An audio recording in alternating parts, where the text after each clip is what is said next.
নমস্কাৰ বন্ধুসকল, কেনে আছে? বন্ধুসকল, প্ৰকৃতিৰ সৈতে কৰা যাত্ৰাৰ আনন্দই সুকীয়া আৰু এই যাত্ৰাৰ আমেজ ল'বলৈ আজি আমিও আৰম্ভ কৰিলোঁ আমাৰ যাত্ৰা অৰুণাচল প্ৰদেশত অৱস্থিত মালিনী থানলৈ বুলি। আৰু বহুদূৰ পাহাৰৰ একা বেকা ৰাস্তাৰে আমাৰ যাত্ৰা আৰম্ভ কৰাৰ পাছত অৱশেষত আমি আহি পালোঁ আমাৰ গন্তব্যস্থান। তো বন্ধুসকল, আজি আপোনালোকক দেখাম অৰুণাচল প্ৰদেশত অৱস্থিত মালিনী থানৰ কিছু ভাল লগা দৃশ্য। তো বন্ধুসকল, বলক আজিৰ ভিডিঅ'টো আৰম্ভ কৰোঁ।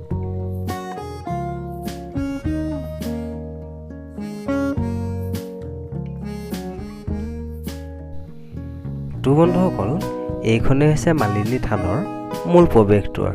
তেনেহ'লে বলক বন্ধুসকল, আমিও আগুৱাই যাওঁ ইয়াৰ ভিতৰ চোৱালৈ আৰু চাবলৈ আৰম্ভ কৰোঁ ইয়াৰ ভাল লগা ঠাইসমূহ।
তো বন্ধুসকল, বহুদূৰ ওপৰলৈ আগবঢ়াৰ পাছত অৱশেষত আমি আহি পালোঁ মূল মন্দিৰ স্থান। তো বন্ধুসকল, এয়া হৈছে মালিনী থানৰ মূল মন্দিৰ ভাগ। তো বলক বন্ধুসকল, তেন্তে আমিও ধূপ ধূনা জ্বলাই আজৰি হওঁ আৰু চাবলৈ আৰম্ভ কৰিম ইয়াৰ পাছত আন ভাল লগা ঠাইসমূহ।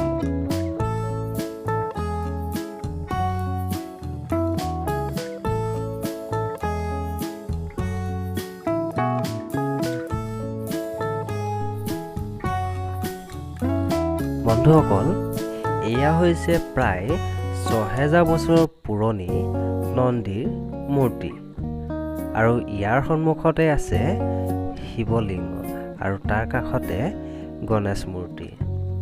বন্ধুসকল, এই সম্পদসমূহ প্ৰায় ৬০০০ বছৰ পুৰণি।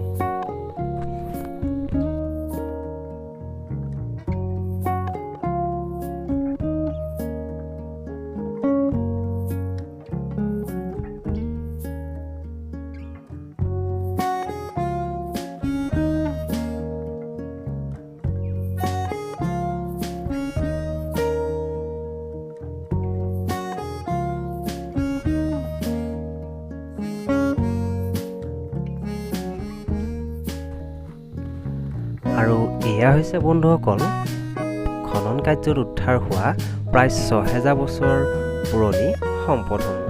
তো বন্ধুসকল, আপোনালোকেও চাওক এই সম্পদসমূহ আৰু উপভোগ কৰক।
তো বন্ধুসকল, আশা কৰোঁ আজিৰ ভিডিঅ'টো চাই আপোনালোকে নিশ্চয় ভাল পালে, আৰু যদিহে ভিডিঅ'টো চাই ভাল পালে চেনেলটো ছাবস্ক্ৰাইব কৰি দিব আৰু এটা কমেণ্ট কৰিবলৈ একেবাৰে নাপাহৰিব।